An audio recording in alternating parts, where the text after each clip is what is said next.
आज हम बिहारी के आगे के 11 से 20 जो दोहे हैं उन दोहों का अध्ययन करेंगे। कि प्रगट भये द्विजराज कुल, सुबस बसे ब्रज आई, मेरो हरो कलेस सब, केशव केशव राई। यहाँ कवि ने स्वयं का परिचय देते हुए अपनी भक्ति भावना को स्पष्ट किया है। कवि कहते हैं कि वे केशव यानी कृष्ण रूपी केशव राय कहते हैं कि हे केशव, मेरे सभी जो कलेश हैं, सभी जो दुख हैं, उन दुखों को दूर करें। कि वे स्वेच्छा से आकर इस ब्रज में बस गए हैं और जिनका जन्म जो है द्विजराज कुल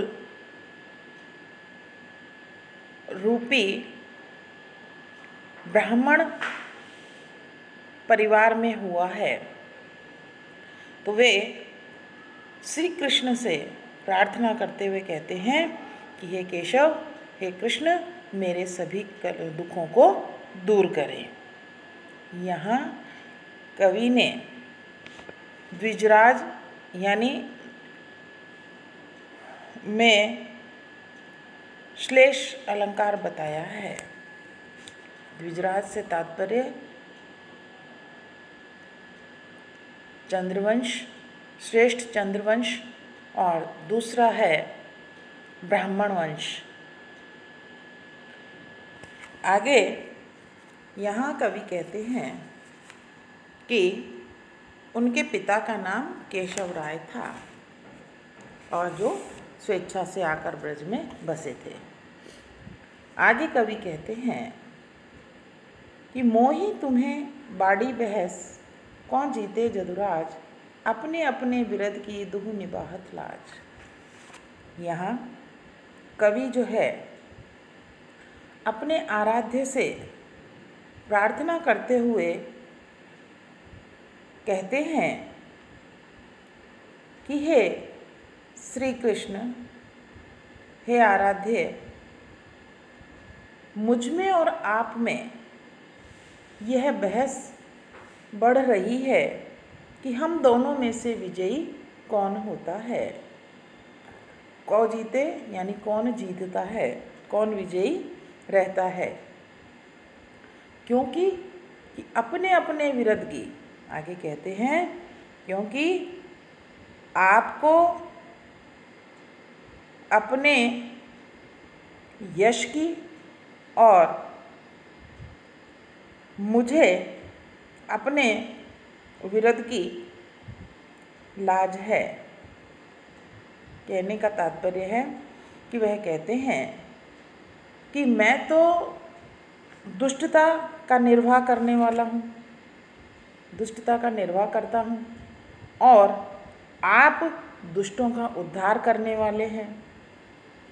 तो आप अपने यश के पालन में लगे हुए हैं और अब ये देखते हैं कि दोनों में से कौन अपने यश का निर्वाह करता है,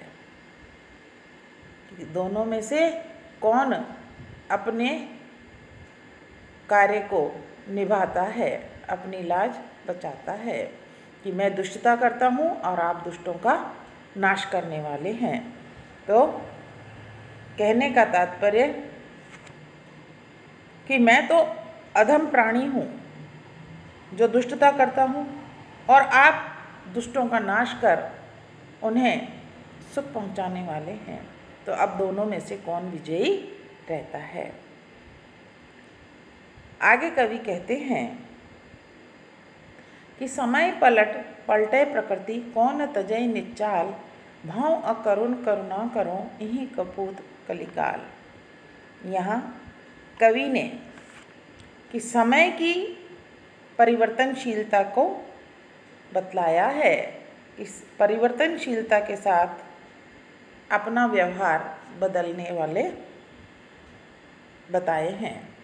कवि कहते हैं कि समय बदलता है, समय पलटे प्रकृति, यानी जब समय बदलता है तो प्रकृति में भी परिवर्तन हो जाता है। इस प्रकार कि परिवर्तन होने पर कौन अपनी निज चाल यानी कौन अपने स्वभाव को नहीं छोड़ता या नहीं बदलता है। आगे कवि कहते हैं कि हे ईश्वर, कि इस वर्तमान काल में आप भी अपने करुणा करने वाले स्वभाव को छोड़कर आपने भी अपना करुणा करने वाला स्वभाव जो है वो छोड़ दिया है, कि समय के साथ, समय के परिवर्तन के साथ आपने अपना व्यवहार बदल लिया है।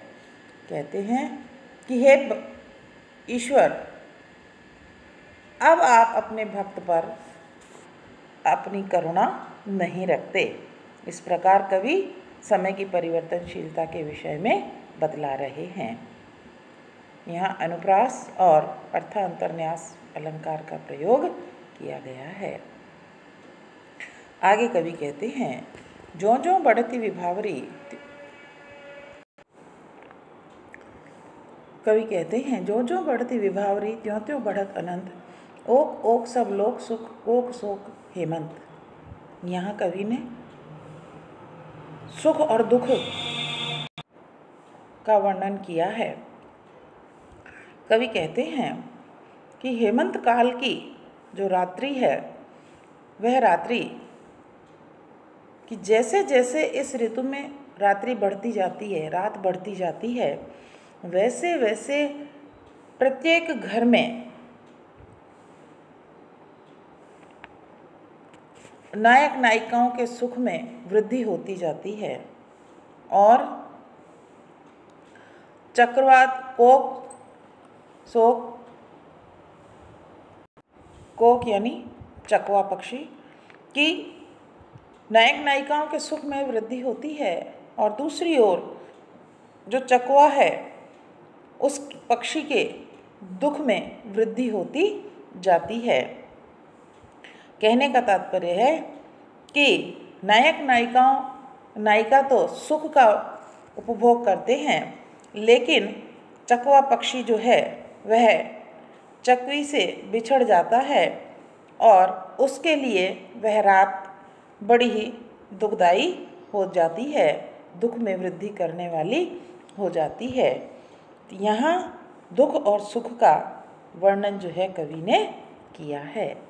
आगे कि बसे बुराई जासु तन ताही को सन्मानो, भलो भली के छोड़िए खोटे ग्रह जपु दानो।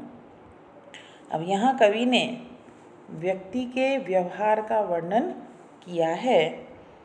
कवि कहते हैं कि संसार में जिस व्यक्ति में अवगुण पाए जाते हैं, जिसमें बुराई पाई जाती है, जो बुरा होता है, लोग उसी का सम्मान करते हैं।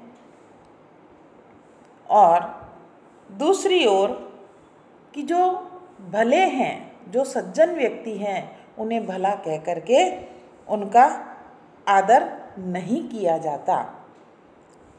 जिस प्रकार आगे कवि कहते हैं कि व्यक्ति जो है कि बुरे ग्रहों से बचने के लिए जप तप दान आदि करते हैं और वही उसी प्रकार उन बुरे व्यक्तियों को कि जिनमें बुराई है, उन व्यक्तियों से बचने के लिए उनका सम्मान करते हैं।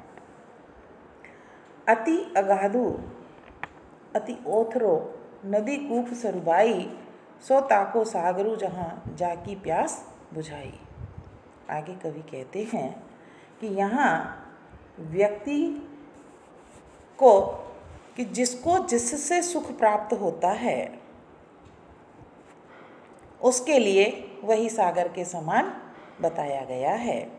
कवि कहते हैं कि नदी, कुआं, तालाब, बावड़ी में से चाहे कोई भी हो, बहुत गहरा हो या ना हो, इनमें से उस व्यक्ति के लिए वह सागर के समान है जहाँ पर जिसकी प्यास बुझती है।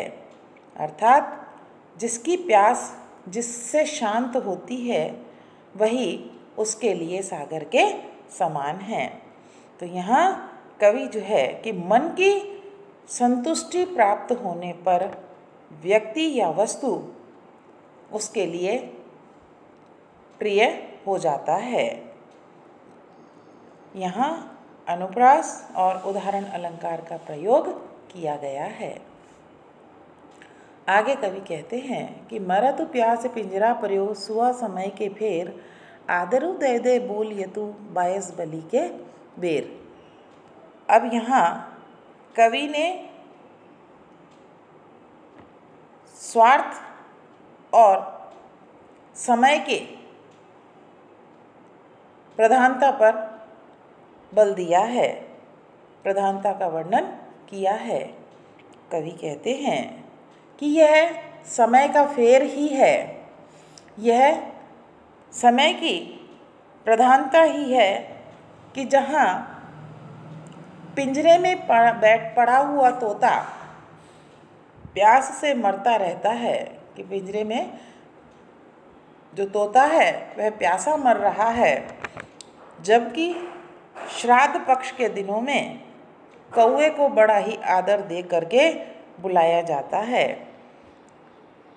तो यहाँ कवि बतला रहे हैं कि यह समय की प्रधानता है कि समय के अनुसार व्यक्ति जो है वह अपने स्वभाव में परिवर्तन कर लेता है, कि जिससे जिसका स्वार्थ सिद्ध हो रहा है लोग उसका बड़ा आदर सत्कार करते हैं।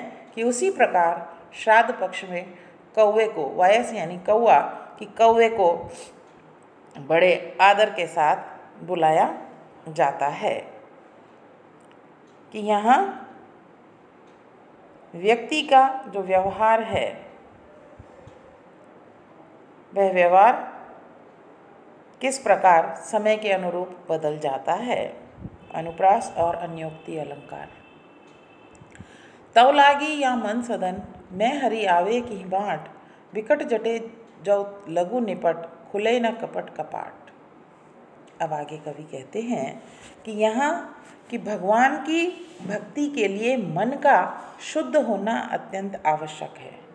कवि कहते हैं कि मेरे मन रूपी घर में जो भगवान हैं, मन रूपी घर में भगवान किस रास्ते से आ सकते हैं, कि जब कि इसके मन रूपी घर के द्वार जो है वह बंद हैं।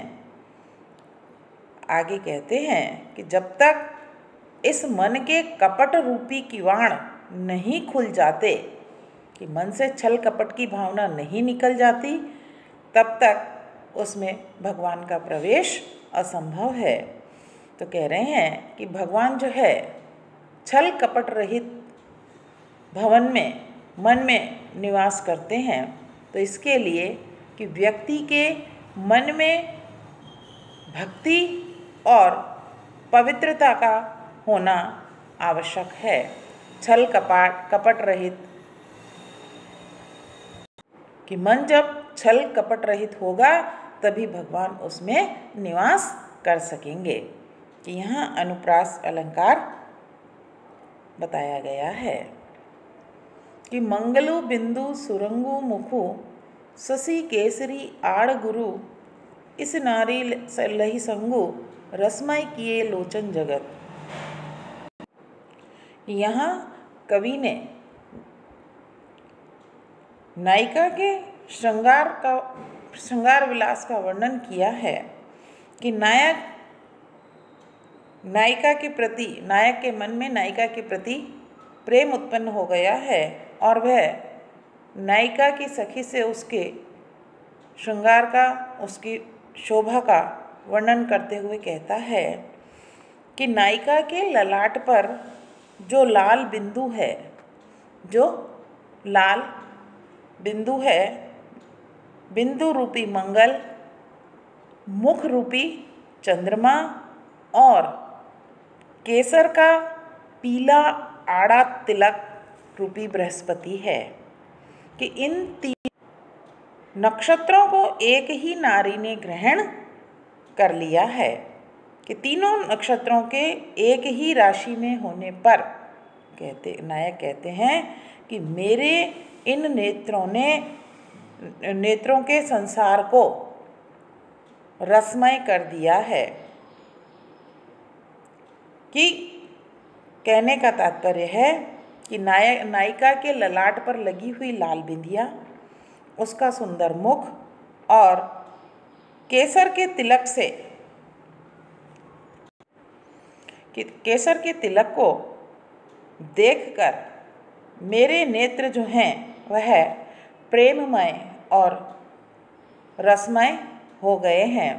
तो यहाँ कवि ने नायिका के रूप सौंदर्य का वर्णन किया है। यहाँ अनुप्रास, श्लेष आदि अलंकार हैं। आगे कवि कहते हैं कि जोग जुगति सिखय सबय मने महामुनि मैन, चाहत पिय अद्वैतता काननु सेवत नैन। अब यहाँ कवि जो है वह नवयौवना नायिका के सौंदर्य का वर्णन करते हुए कहते हैं, कवि कहते हैं कि नायिका की जो सखियां हैं वह कहती हैं, अपनी सखी से कहती हैं कि सखी, कि तुम्हारे नेत्र रूपी योगी कान रूपी वन का सेवन करने लगे हैं। मानो कामदेव रूपी महामुनि के द्वारा जो योग है, उन योग की सब युक्तियाँ सिखाए हुए ये प्रियतम से अलग अद्वैतता यानी प्रियतम से अलग होना नहीं चाहते। कहने का तात्पर्य है कि जिस प्रकार जो महामुनि है वह योग साधना से जीवन से मुक्त होकर ब्रह्ममय बनना चाहते हैं, इसलिए वे वन में तप करते हैं। उसी प्रकार कि नायिका में यौवन का उभार आने पर नायिका के नेत्र जो हैं कानों तक लंबे हो गए हैं। अब यहाँ कवि जो है नायिका के सौंदर्य का, नायिका के रूप का वर्णन कर रहा है। यहाँ श्लेष, रूपक और उत्प्रेक्षा अलंकार का वर्णन किया गया है, अलंकार बताए गए हैं।